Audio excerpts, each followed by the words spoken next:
ভগবানের এই দিব্য বাণীর আলোকে আজকের সাক্ষাৎকার, আজকের আলোচনা যে আমার উদ্ধার আমাকে করতে হবে, এবং ভগবান বলছে তুমি তোমার বন্ধু, তুমি তোমার শত্রু। আমার পতনের জন্য, আমার ধ্বংসের জন্য অন্য কেউ কারণ নয়। আচ্ছা, এই সব থেকে প্রকৃষ্ট দৃষ্টান্ত হলো বালি এবং সুগ্রীবের যুদ্ধ।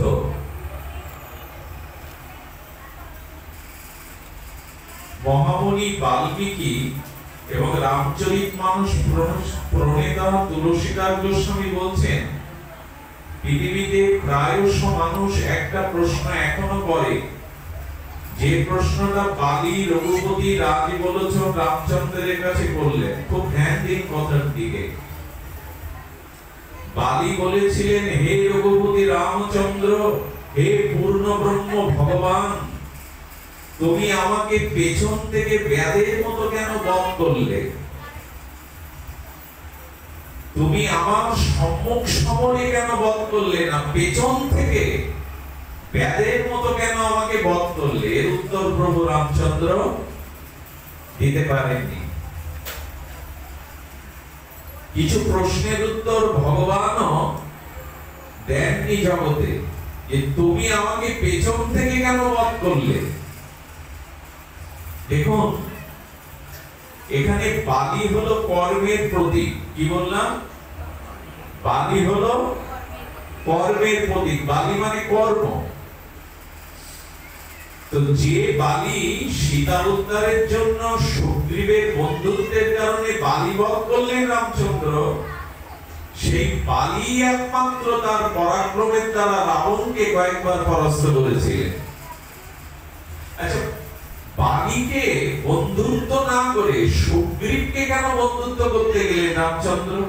বালিকে শরীর করলে, বন্ধু করলে, বালি রাবণকে পরাজিত করে মা সীতাকে উদ্ধার করতেন। কারণ পৃথিবীতে একমাত্র রাবণকে পরাভূত করেছিলেন বালি। বালি যদি কর্ম হয়, আমরা কারো কাছে পরাজিত হতে পারি না। আমি আমার বন্ধু, আমি আমার শত্রু কখন না, কর্মের কাছে সকলে পরাজিত হয়। রাবণ যতই শক্তিশালী হোক, ত্রিলোক বিজয়ী হোক, কিন্তু রাবণের কর্ম সৎকর্ম ছিল না। বালির মধ্যে সৎকর্ম থাকার কারণে এত তিনি কর্মযোগী বীর হয়েছিলেন, রাবণও পরাস্ত হলো। কিন্তু সেই বালি যখন তার কর্ম থেকে অকর্মে ফিরে এলো, কর্ম কয় প্রকার? একটি হলো কর্তব্য কর্ম, কর্ম, অকর্ম, বিকর্ম। তো একটি কর্তব্য কর্ম, একটি হলো উচিত কর্ম, এবারটা অনুচিত কর্ম। তো মানুষ যখন সুকর্ম করে, সুকর্মের উপরে নিজেকে প্রতিষ্ঠিত করে, তখন সে পরাক্রমী হয়ে ওঠে। অর্থাৎ যতই শক্তিশালী হোক, কর্ম ভালো না হলে জগতে পরাজয় নেমে আসবেই আসবে। তার প্রমাণ হলো রাবণ। একটু লক্ষ্য করো মা, আস্তে। আচ্ছা, রাবণ যখন ধূলি ধূসরিত যুদ্ধ ভূমিতে পড়ে মৃত্যুবরণ করছে, তখন ঠাকুর লক্ষণ দিয়ে বলছে, দশানন, আপনি ত্রিলোক বিজয়ী, দেবতাদেরও ত্রাস, আপনি মৃত্যুর আগে বলে যান আপনার পতন কেন হলো। রাবণ মৃত্যু মুখে ভেসে বলছেন, আমিও যুক্তি বা বিচার করে পাচ্ছি না যে কেন আমার পরাজয় হলো। বলে কেন পাচ্ছেন না?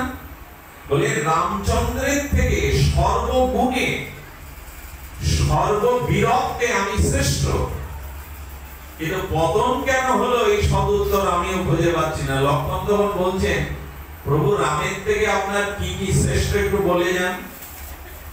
বলে দেখো, রাম হলো ক্ষত্রিয় কুলে এসেছে, আর আমার কুল হলো মুনি, পুলস্ত ঋষির বংশধর রাবণ।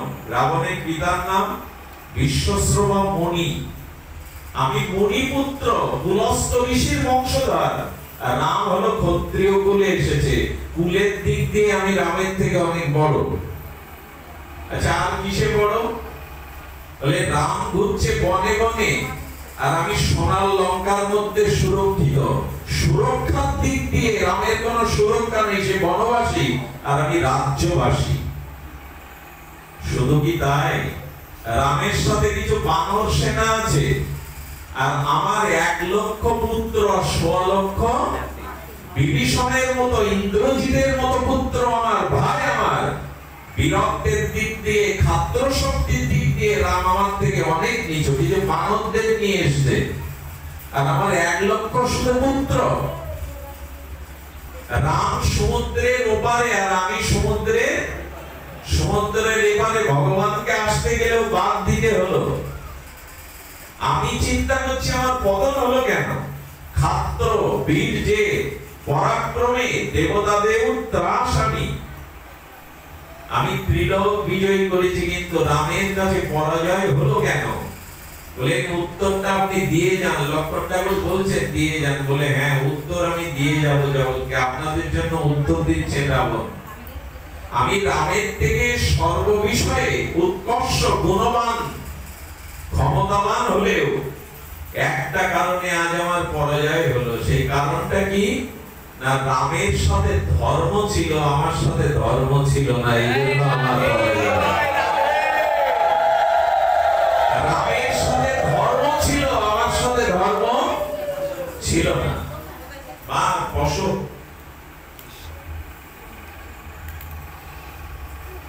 রামের সাথে ধর্ম ছিল। ধর্ম শব্দের অর্থ আমরা গতকাল একটা পাঠে করেছিলাম ফরিদপুরে। ধর্ম কাকে বলে? ধাতু উত্তর মন প্রত্যয় যোগ করলে ধর্ম হয়। অর্থাৎ যাকে ধারণ করলে ইহকাল পরকালে আর কখনো পতন হবে না, তার নাম ধর্ম। এ ধর্ম এখন হয়তো যাকে ধারণ করলে ইহকাল পরকালে আমার স্খলন হবে না, পতন হবে না, তাকে বলে ধর্ম। এখন আমরা যা ধারণ করি সেটা যদি আমাদের পতনকে রোধ না করতে পারে, যদি আমাদের স্খলন হয়, জানতে হবে যথাযথ ধর্ম আমরা গ্রহণ করিনি। রাবণের সর্ব বিষয়ে তার বীরত্ব, পৌরুষত্ব সকলই ছিল, ধর্ম সাথে ছিল না বলে রাবণের পতন হলো। রঘুপতি রামচন্দ্র বনবাসী হলেও কিছু বানর সেনা নিয়ে সীতা উদ্ধারে গেলেও তার সাথে ধর্ম ছিল, এই জন্য তার বিজয়। আচ্ছা, যাকে ধারণ করলে পতন হবে না তাকে যদি বলে ধর্ম, তাহলে প্রকৃত ধর্মটা কি? কোন একটা পথিক বৃষ্টি ঝরা পিচ্ছল পথ দিয়ে যাচ্ছে, লাঠি দিয়ে, লাঠি হাতে নিয়েছেন যাতে পড়ে না যায়। তো দণ্ড বা যষ্টি হাতে ব্যক্তি তো পিচ্ছল পথে পড়ে যায় কিনা? লাঠি কি তাকে ধরে রাখতে পারে? তাহলে লাঠি ধরে রাখা ধর্ম। যা ধরে রাখতে পারে না তাকে ধর্ম বলা যাবে না। এই জন্য লাঠি নিয়েও পিচ্ছল পথে মানুষ পড়ে যায়।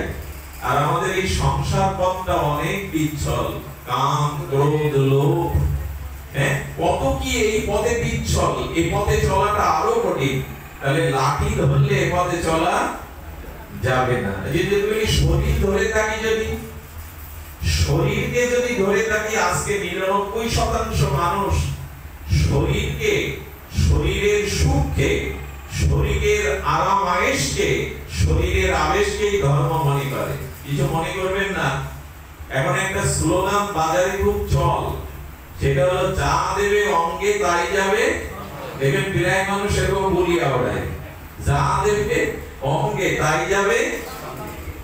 একবার হিসাব করলো না যে দেহ আমার সাথে যায় না। দেহকে খাওয়ালে, পড়ালে, দেহকে পুষ্ট করলে দেহ আমাকে ধরে রাখতে, আচ্ছা দেহ আমাকে ধরে রাখতে পারে কি? আত্মা দেহ ধরে না দেহ আত্মাকে ধরে রাখে? কোনটা?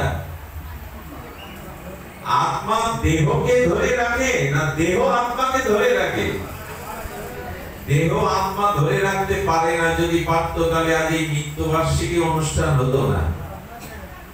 দেহ যদি আত্মাকে ধরে রাখার ক্ষমতা রাখতো তাহলে কারো মরণ হতো না। আসলে দেহ আত্মাকে ধরে না, কিন্তু সেই দেহকে খাওয়াই পরাই সাজায় আর বলি যা দেবে অঙ্গে তাই যাবে, এগুলো ঠিক কথা না, শাস্ত্র কথা না। দেহ কাউকে ধরে রাখতে, দেহ তো নিজেই থাকে না। শ্রীমদ ভাগবত গীতার একটি অমিয় শ্লোক, বাসাংসি জীর্ণানি যথা বিহায় নবানি গৃহ্ণানি নরভপরানি তথা শরীরানি জীর্ণানি সঞ্জাতি নবানি দেহি। ভগবান বলে দিয়েছেন একটা কাপড়, ছেঁড়া কাপড়, জীর্ণ কাপড়ের যে মূল্য আছে এই শরীরের সে মূল্য নাই। তুমি যদি শরীরটা শুধু ভোগের জন্য, কাম বাসনা, ভোগ বাসনা, খাওয়া পড়া, ভোগ বিলাসের জন্য যদি দেহ সর্বস্ব হও, তাহলে জানতে হবে তোমার এই দেহের থেকে দেহাবেশ যুক্ত, ভোগযুক্ত, প্রভৃতি আসক্তি যুক্ত জীবের দেহের থেকে ভাঙা কাপড়ের মূল্য বেশি। আচ্ছা, কাপড়টা ছিঁড়ে গেলে সেলাই করে পরা যায় কিনা? এটা আত্মাটা দেহ থেকে চলে গেলে আর সেলাই জোড়া তালি দিয়ে ব্যবহার করা যাবে? তবে হ্যাঁ, বিজ্ঞানীরা বলছে মৃত্যু 3 ঘন্টার মধ্যে চোখটা যদি অন্ধকে দান করেন তাহলে আপনার চোখে সে দেখতে পারবে। আমরা কেন যে বুঝি না যে আমার চোখটা দিয়ে যদি কোনো অন্ধ লোক দেখতে পায় আমাকে দান করা উচিত, এটাই শ্রেষ্ঠ দান। বিজ্ঞানীরা এও বলেছে মৃত্যুর সাথে সাথে কিডনি গুলো, হার্ট গুলো কাজে লাগানো যায়। আমাদের আবেগ কি জানেন? বাবা মরে গেছে, মা মরে গেছে, চোখ তুলে নেবে, সেই চোখে যে সারা জীবন একজন অন্ধ দেখতে পাবে, এই বিচার না করে মায়া মমতার দ্বারা বলি বাবার চোখ তুলে নেবে, আমি দেব না।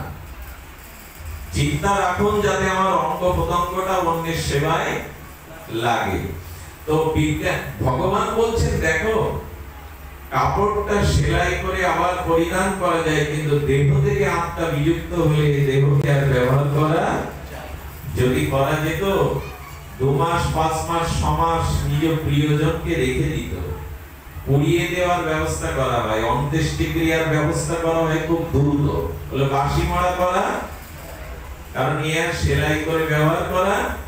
আচ্ছা, ভাঙা কাপড়টা 6 মাস ফেলে রাখলে পোকা হবে, দেহ ফেলে রাখলে কোনটার মূল্য বেশি, ভাঙা কাপড়ের না দেহের? আচ্ছা, একটা ভাঙা কাপড় বাদ দিলে, ছেঁড়া কাপড় বাদ দিলে ঘর মোছা করা যায়, সলতে করা যায়, যায় কি না? কাঁথা সেলাই করা যায়, দেহ, এই দেহটা এত অশুদ্ধ হয়ে যায় যে গোবর ছড়া দিয়ে বিদায় করতে আছে। এই কথাটা অনেকেই প্রশ্ন করে, আমার প্রিয়জন পিতামাতা স্বামী মারা গেল, গোবর ছড়া দেওয়া কেন? বিজ্ঞানীরা বলছেন মৃতদেহের শরীর হতে যেসব জীবাণুগুলো বাতাসে ছড়িয়ে পড়ে তার নাসিকা দিয়ে, তার অঙ্গ দিয়ে, গোবর হলো গোময়, গোবর হলো অ্যান্টিসেপ্টিক, ওইটা ওখানে দূষণকে নষ্ট করে। এটা হেয় করার জন্য, যা আপদ বিদায় হলো এর জন্য না, ওইখানে যে জীবাণুগুলো থাকে ওগুলো নাশ করার জন্য গোবরের ছড়া দেওয়া হয়। গোবরে অ্যান্টিসেপ্টিক আছে, ডেটলের থেকেও বেশি শুদ্ধ এনে দেয়। গোবর ছড়া দেয় কারণ দেহটা এখানে ছিল অশুদ্ধ দেহ, এর জীবাণুগুলো এই বাতাসে অন্যের ক্ষতি করবে। তার মানে ভাঙা কাপড়ের যে মূল্য আছে দেহের, এই জন্য গোবিন্দ বাসাংসি জীর্ণানি বলেছে, কাপড়টা জীর্ণ হয়, আর শরীরের বেলায় বলেছে জীর্ণম নানি, অনন্য ভাবে জীর্ণ হয়, এটা কাজে লাগে না। শুধু বর্তমান একটা দেশে পতাকা করা যায় কাপড় দিয়ে, আমার মৃত শরীর দাঁড়িয়ে কি করবেন আপনি? আমার মৃত শরীর দাঁড়ানে সিল শকুন আসবে, ছিঁড়ে গেলে এর একটা কাপড় দিয়ে দেশের পতাকা, উড্ডীয়মান পতাকা টানানো যায়। গোবিন্দ সাবধান করেছেন আত্মাহীন এই দেহের কোন মূল্য, আত্মাটা আছে তাই তুমি আছো, তোমার অস্তিত্ব আছে, আর আত্মাটা আছে বলে স্ত্রী পুত্র বন্ধু বান্ধবের ভালোবাসা আছে। মরা ব্যক্তিকেও চাইলেও ভালোবাসতে, কাছে রাখতে পারে না। আপন স্ত্রীও তার যুবক স্বামীর লাশ অন্ধকার রাত্রে নিজের ঘরে 1 রাতের জন্য রাখবে না, রাখবে কি? কোথায় উড়ে গেল ভালোবাসা? 20 বছর তো একই ঘরে একই শয্যায় ছিলে, আজ আত্মাটা চলে গেছে, শরীরটা তো আছে।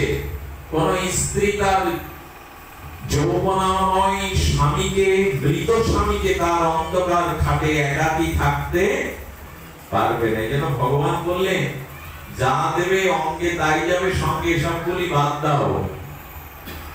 ভালো খাবো, ভোগ করবো, এটা মনুষ্য বুদ্ধি না। তাহলে দেহ আমাদের ধরে রাখতে পারে না। তাই দেহের সাজগোজ, এই জন্য ভগবান শিব এটা সাবধান করে দিলেন। সাবধান কি? ভগবান শিব বলছেন, আপনারা জানেন আমাদের কাশীতে শিবলিঙ্গের পূজা হয় শ্মশানের ভস্য দিয়ে, এবং ভগবান ওটাও মাখে। তো কোন দেবতার পূজা চিতার ছাই দিয়ে হয় বলে কাশীতে এক শিবলিঙ্গে ছাই না মাখালে তার পূজা হয় না। ভগবান সংকট দেখালেন, এই শরীর এক মুঠি ছাই ছাড়া আর কিছু নাই। যত পাউডার মাখো, যতই প্লাস্টিক সার্জারি করো, যতই ফ্রেশ কি মাখো, এগুলো মেখে লাভ নেই। একদিন চিতায় পুড়ে এক মুঠো ছাই হবে। ওটা শিব ঠাকুর আগে মেখে দেখিয়েছেন, যাই মাখো। আমি আগে জানতাম মেয়েদের মায়েদের একটু পরিষ্কার পরিচ্ছন্নের জন্য ক্রিম টিম মাখতে হয়। এখন দেখছি ছেলেদেরও ক্রিম বেরিয়েছে, ফেনাস ক্রিম কি ক্রিম ছেলেদেরও বেরিয়েছে। এখন এই যুগ মানুষকে ভোগাসক্তির দিকে ঠেলে দিচ্ছে, অনন্ত দেহভোগের বাসনার জন্য ঠেলে দিচ্ছে। আচ্ছা, আপনাদের একটা প্রশ্ন করি, আপনারা যশোরের বাসিন্দা, আপনারা কালীগঞ্জের পাশের বাসিন্দা, আপনাদের চারিপাশে সব বড় বড় শহর। কোন শহরে আত্মাকে সাজাবার কোন প্রসাধনী পাওয়া যাবে কোন শপিং মলে? যে বড় বড় শপিং মল, এখানে কি সাজাবার বস্তু আছে? দেহ সাজাবার, আত্মাকে সুন্দর করবার, আত্মাকে সুন্দর করবার কোন প্রসাধনী পাওয়া যাবে? যাবে কি যশোরে? যাওয়া যাবে না। তবে আত্মাকে সুন্দর করার, সুচিন্তা একটা কথা বলেছেন, আত্মাকে সুন্দর করার একটাই জায়গা, সাধু সঙ্গ, হরি কথা।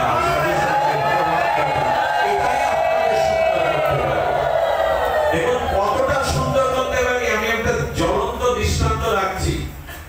এই স্বল্প পরিসর জায়গার মধ্যে অনেক ভক্তদের শোভাগমন ঘটেছে। এখানে নারী পুরুষ একসাথে বসেছে। এটা আমি খুব দৃঢ় কণ্ঠে বলতে পারি। ভাগবত পরিমণ্ডলে হরিনাম হরিকথা শুদ্ধ সাধু সঙ্গের যে পরিমণ্ডল, ওখানে নারী পুরুষ একসাথে বসলেও কারো মনে কোনো বিকার আসার সম্ভাবনাই নেই। এটাই প্রমাণ করে আত্মাকে সুন্দর করতে পারে একমাত্র হরিকথা, ভগবান নাম, সাধু সঙ্গ। এছাড়া সুন্দর করা শপিং মলে পাবেন না, শপিং মলে পাবেন না। আমি এইটুকু বলতে পারি, দেহকে আমরা যতটা সাজাই, একটা কথা না বললেই নয়। আমাকে হাত জোর করছি, গলায় কাপড় আছে, ক্ষমা চাইছি, বলার কথা নয়। আমি একটু আগে আমার এই অনুষ্ঠানে আসবার একেবারে অসম্ভব। আমার নিজের সহধর্মিনী, যে শিশুকাল থেকে প্রসাদ বুঝি, তার একটা অপারেশনের জন্য আমি খুলনায় নার্সিংহোমে ভর্তির পরে তার কাছে কোনো পুরুষ লোক নাই। আমি ধনঞ্জয়, তাকে স্লাইন দেওয়া, তাকে রক্ত দেওয়া হচ্ছে, তার অপারেশন। এই অবস্থায় আমি বাবুকে যখন বলছি তার কাছে কেউ নেই, এখানে একটা জিনিস প্রয়োজন হলে সে ডেকে কাউকে পাবে না 6 তলায়, আমাকে ক্ষমা করো। কিন্তু উনি বললেন, আমি মানুষকে কি জবাব দেব? একটা ডাক্তার বাবু সামনে এগিয়ে এসে বললেন, অনুষ্ঠান যদি থাকে যান, আমি বসছি, আপনি যান। আমার একটা জিনিস মনে হলো, আমি এখানে যদি না আসি, এই মানুষগুলোর চিত্তে মনে আঘাত দেওয়ার কোনো অধিকার নেই। আমি তার কাছে থাকলেই তাকে সুস্থ করতে পারবো এমন নয়, কিন্তু কোন ভক্তের যদি প্রার্থনা সেখানে পৌঁছায়, অবশ্যই তার আত্মকল্যাণ হবেই হবে।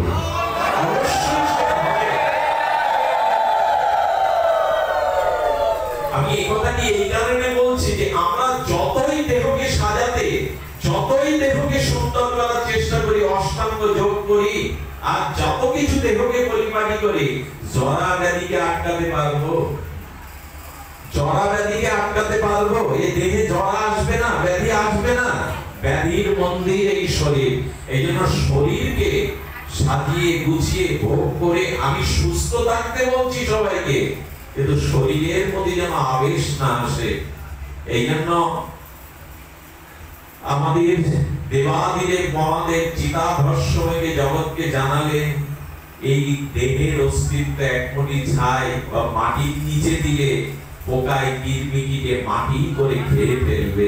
তাই অনুরোধ করব, দেহকে ধরলেও দেহ আমাকে ধরে কি ধরবো? তাহলে আমি ধর্মকথার ব্যাখ্যা করছিলাম কি, যাকে ধারণ করলে আর কোনোদিন পতন হবে না, স্খলন হবে না। রাবণের হলো তো কাকে ধারণ করলে পতন হবে না? লাঠি ধরলেও পিচ্ছল পথে পড়ে যাব, দেহকে ধারণ করে রাখলেও দেহ থেকেও একদিন বিজয়িত হব। আত্মীয় স্বজন পিতা মাতা তাদের ধরে রাখলে আমায় রাখতে পারবে চিরজীবন? বলুন মা। স্ত্রী পুত্র পিতা মাতা কাউকে আঁকড়ে ধরলে রাখতে পারবে আমায়? যদি রাখতে পারতো মায়ের কোলের থেকে জম এসে সন্তান কেড়ে নিতে পারতো না। এমন একটা জিনিস ধরুন যা ধরলে আর কোনোদিন পতন স্খলন হবে না। সেই ধরে রাখাটাই গোবিন্দ বলেছেন, আমার চরণ দুখানা ধরে রাখো। ভগবান বলছেন আমার চরণাশ্রয় করো।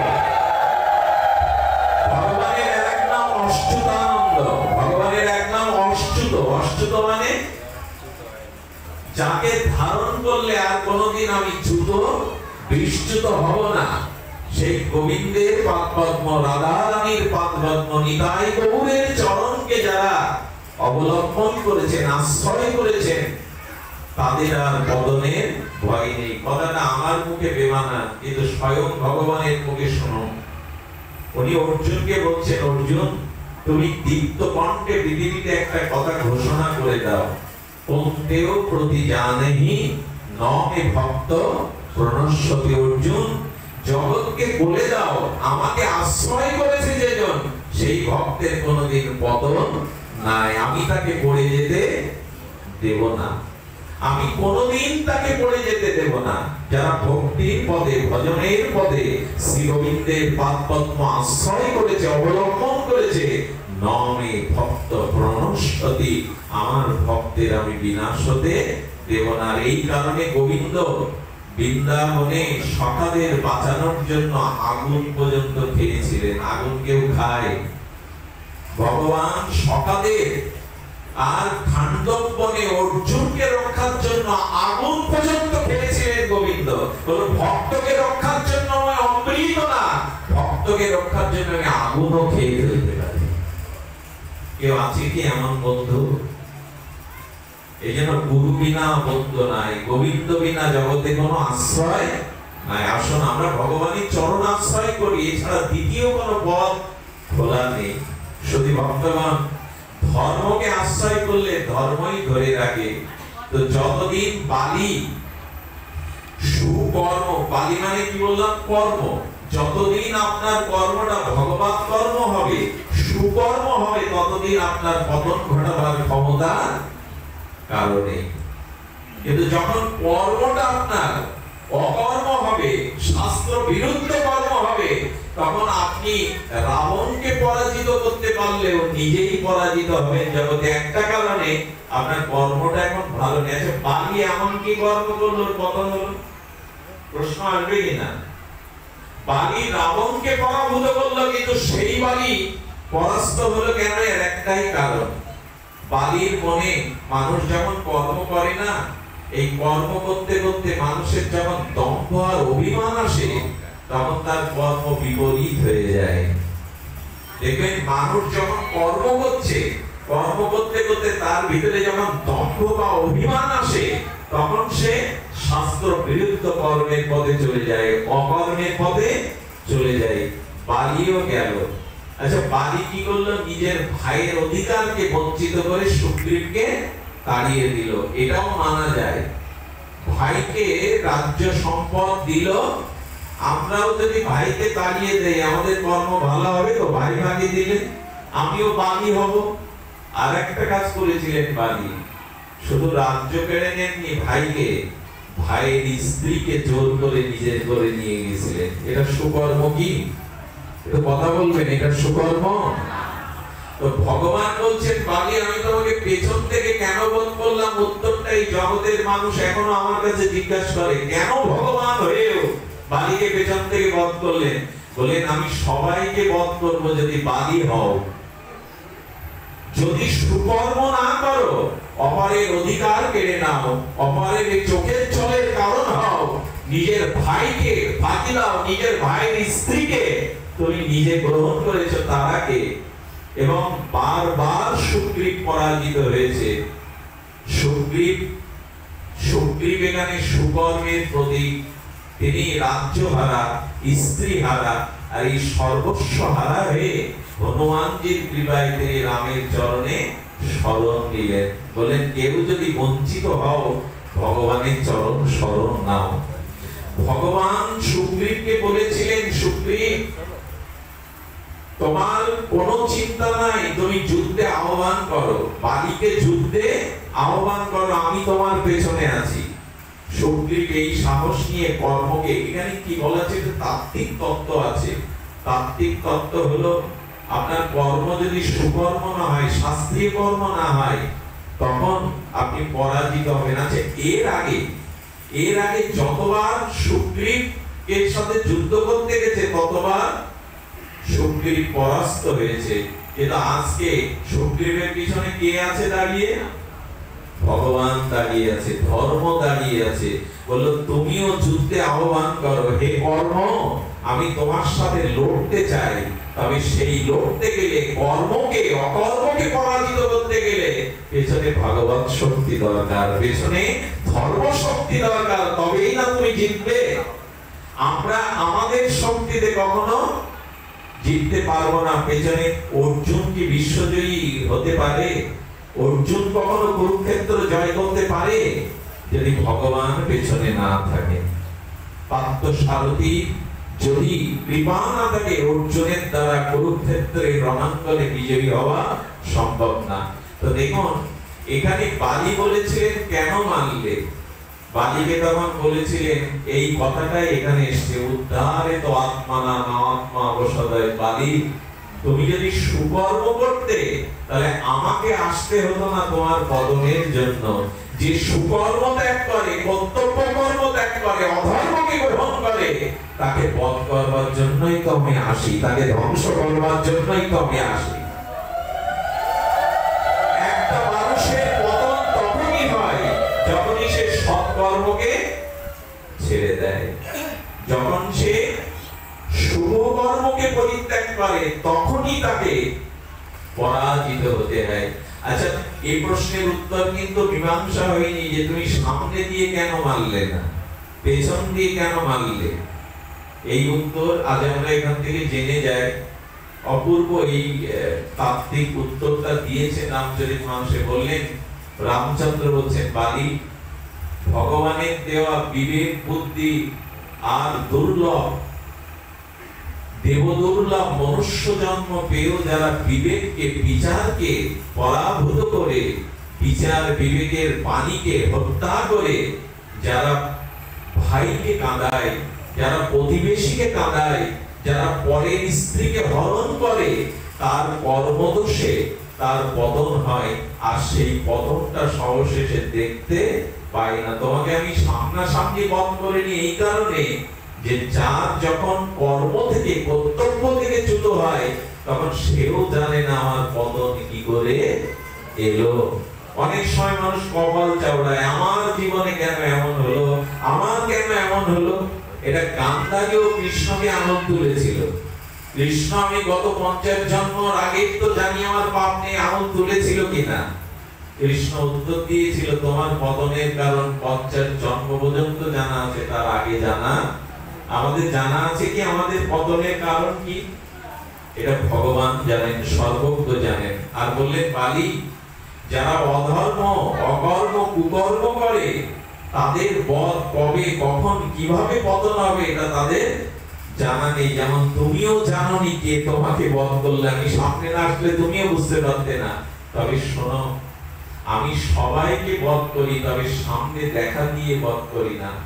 আমাদেরও যেদিন মৃত্যু আসবে, মৃত্যু তো ভগবানের একটা রূপ, যেদিন মৃত্যু আসবে জানিয়ে আসবে কি আমি নিজে এসেছি তোমায়, আমি তোমায় বধ করতে, সেটা কাল জানিয়ে আসবে? জানিয়ে আসবে না। তাই মৃত্যু যখন আসবে জানিয়ে আসবে না। আচ্ছা, রামচন্দ্র এটাও বলেছিল বালিকে, বালি তুমি যদি চাও আমি স্বয়ং ভগবান, আমি তোমাকে পুনর্জীবন দিতে পারি। এই দেখুন, এই উত্তর মীমাংসাটা এখানে। আচ্ছা, বালির যদি অন্যায় হয়ে থাকে তাহলে বালি ফিরিয়ে নিক জীবন। বালি বলছে, প্রভু এতক্ষণে বুঝেছি আমি দম্ভ অভিমানের দ্বারা আমার কর্ম নির্ণয় করতে আমি পারিনি। আমি পরবধূকে হরণ করেছি, ভাইকে চোখের জলে আমি ভিখারি করেছি। এই পতনের কারণ জেনে আমার ভালো লাগছে, তবে আমি বাঁচতে চাই না। প্রভু তুমি যদি আমাকে পুনর্জীবন দাও, চাই না বলে এই সুযোগ আমি হারাতে চাই না। আমি কোথায় আছি দেখো প্রভু। বালি কোথায় আছে বলো? গঙ্গার তীরে। আর প্রভু আমার সামনে গিয়ে দাঁড়িয়ে তুমি, সাক্ষাৎ ভগবান তুমি। যার মরণ সাক্ষাৎ ভগবানকে দর্শন করতে করতে হয়, গঙ্গা তীরে হয়, সে মরণ কোটি বছর বেঁচে থাকার থেকে আলাদা। প্রভু যারা তোমাকে দর্শন করতে করতে দেহত্যাগ করে, তোমার রাতুল চরণ, তোমার কমল বদন দর্শন করতে করতে তাদের দেহত্যাগ হয়, যোগী ঋষি মুনিরাও কি এই ভাগ্য পায় বাবা? পায় কি? পায় না। আচ্ছা, এত বড় কৃপা বালি পেল কেন যদি অকর্ম অধর্ম করে থাকে? হলো সুগ্রীবের জন্য। কারণ সুগ্রীবের বন্ধু হলেন রামচন্দ্র। আমার কোন বংশে যদি একজন বৈষ্ণব হয়, একজন ভগবানের প্রিয় ভক্ত হয়, তবে সেই বংশে পরম কল্যাণ হয়। সুগ্রীবের কারণে এই কৃপা পেল। আসুন আমি একটু সূত্র বলি, সময় হাতে বেশি নাই। সূত্রটা আমরা কর্মকে আগে সুন্দর করার চেষ্টা করি, নাহলে আমি আমার শত্রু হয়ে যাব। আমি আমার শত্রু হয়ে যাব যদি কর্মটা সুন্দর না করি। এই কর্মই আজ আমাদের বাদ পড়ে যেতে বসেছে। আমরা যথাযথ রূপে কর্তব্য কর্ম থেকে পরাভূত। যদি বেদের 4টে মন্ত্র আমি সামান্য বলি, আমরা এই কর্ম এখন করি না। বেদ ও সূত্রে 4টি মন্ত্র আছে। যদি বিলম্ব হয়েছে একটু অন্তর দিয়ে শুনুন, আমার আশাটা সার্থক হবে যদি একটু শ্রদ্ধালু হয়ে শ্রবণ করেন। 4টি মন্ত্র বেদ ভগবান দিয়েছেন। কি দিয়েছেন? মাতৃদেব ভব, পিতৃদেব ভব, অতিথি দেব ভব, আচার্য দেব। দয়া করে এই 4টি একটু গ্রহণ করি আসুন। প্রথমে বলছে মাতৃদেব ভব। আছে পিতৃদেব ভব আগে বললেন না কেন? আমাদের সনাতন শাস্ত্রে বলছে পিতার থেকে মায়ের স্থান অনেক উপরে। পিতার থেকে মায়ের স্থান অনেক উপরে। এই জন্য আলাদা আলাদা ঘরে যদি বাবা মা বসে থাকে, তাহলে আপনি আগে মাকে প্রণাম করবেন। এটাই বেদের মত, এটাই ভগবানের মত। পিতা মাতা যদি আলাদা আলাদা ঘরে বসে থাকে, আপনি বাড়ি ঢুকে কাকে প্রণাম করবেন? আগে মাকে, বাবাকে না। বাবা মা যদি এক জায়গায় বসে, কেন এই নিয়মটা উল্টে যায় কেন জানেন? কারণ বাবা মা এক জায়গায় বসলে যদি মাকে প্রণাম করা রীতি কিন্তু করা যাবে না। এই জন্য যে আমার পিতা হলো আমার মায়ের গুরু, তাই মাকে সম্মানের জন্য ওখানে আগে বাবার পায়ে মাকে সম্মানের জন্য। এই জন্য শাস্ত্র বলেছে যে সন্তান নিজের মাকে অন্তত প্রণাম করে না, শ্রদ্ধা করে না, সেবা করে না, বিশ্বাস করুন ভগবানের দুয়ার তার জন্য চিরদিন বন্ধ। যিনি নিজের মাকে না প্রণাম করে মন্দিরে এসে প্রণাম করেন দেবদেবী ভগবানকে, দেবদেবী বললেন সেদিন তোমার আশীর্বাদের দ্বার আমার বন্ধ থাকলো। আজ সনাতন ধর্মের মানুষরা পিতামাতাকে প্রণাম করতেই ভুলে গেছে। দেবদেবীর চরণে মাথা কুটে কি করবেন? চণ্ডীর একটা মন্ত্র শুনুন। চণ্ডীতে বলছে ইয়া দেবী সর্বভূতে মাতৃরূপেণ সংস্থিতা নমস্তাস্যায় নমস্তাস্যায়। বলেন কি? আচ্ছা এই মন্দিরে, এটা মাতৃ মন্দির কিনা আমি জানি না, ধরুন কোন মাতৃ মন্দিরে দেবী রয়েছে, তো আপনি যদি 2 দিন অনাহারে থাকেন আর এই মন্দিরে এসে মাকে মা মা বলে ডাকেন, মা কি বলবে খোকা 2 দিন তুই খাসনি বলে আমিও 2 দিন কিছু খাইনি, যা স্নান করে আমি তোর জন্য রান্না করে দিচ্ছি, তুই দুটো খেয়ে মা বলবে। কিন্তু যে মা বলে তার পায়ে গিয়ে কখনো এমনি করে মাথা ঠেকায় বলবে, ইমান পাশে পড়ে থাকলে বলবে কথা, খোকা তুই খাসনি বলে আমিও, দেখুন আমারও মা আছে বাবা নেই, আপনাদের কি বলবো। এমনও দিন গেছে কোথাও গেলে বাড়ি এসে শুনেছি মা এখনো মুখে, এটা আমার মার কথা না, প্রত্যেক মা হৃদয়ে সন্তানের জন্য খোকা খায়নি এই জন্য আমিও। শুধু কি তাই, এই বাংলার ঘরে ঘরে যাদের অভাব আছে, আমি নিজে দেখেছি সন্তানকে স্বামীকে খাওয়াতে গিয়ে মায়ের জন্য অবশিষ্ট কোনো অন্নের দানা থাকে না, কখনো বা কড়াইতে দুটো অন্ন দিয়ে ওই চা কিছু এক মুঠো দিয়েই জল খেয়ে জীবন ধারণ করে। আচ্ছা, আপনি যে দুর্গা মায়ের, সরস্বতী মায়ের, লক্ষ্মী মায়ের হাতে মিষ্টান্ন গুলো দেন, পুরোহিতকে কি বলেন, পূজারীকে, বাবা মা দুর্গার এই 10 হাতে 10টা মিষ্টি দিবেন, বলি কিনা, দেয় কিনা, নতুন প্যারা সন্দেশ এনে মার হাতে দিলেন। আচ্ছা, হাত কি খায়? একটু কথা বলুন, হাত খায়? কিন্তু যে মায়ের মুখে দিয়ে মা খেত, সেই মায়ের মুখে কখনো বাজার থেকে দুটো গরম মিষ্টি নিয়ে বলিনি মা তোমার জন্য মিষ্টি দুটো এনেছি তুমি খাও। যে মার মুখে দিয়ে প্রসন্ন আনন্দে খায়, আশীর্বাদ দেয়, সেই মাকে বাজার থেকে মিষ্টি দিলাম না, আর যার হাতে দিলে হাতে থেকে যায় সেই মায়ের হাত ভরিয়ে দিলাম। এর মানে আমি এই বলতে চাচ্ছি না যে মা দুর্গাকে মিষ্টি দিবেন না, বাসন্তী দেবীকে দিবেন, কিন্তু মাই বলে দিচ্ছে গর্ভ যন্ত্রণা আমি মা হয়ে সহ্য করেছি, তাই ওই মাকে আগে ভালোবাসো, ওই মাকে আগে প্রণাম করো।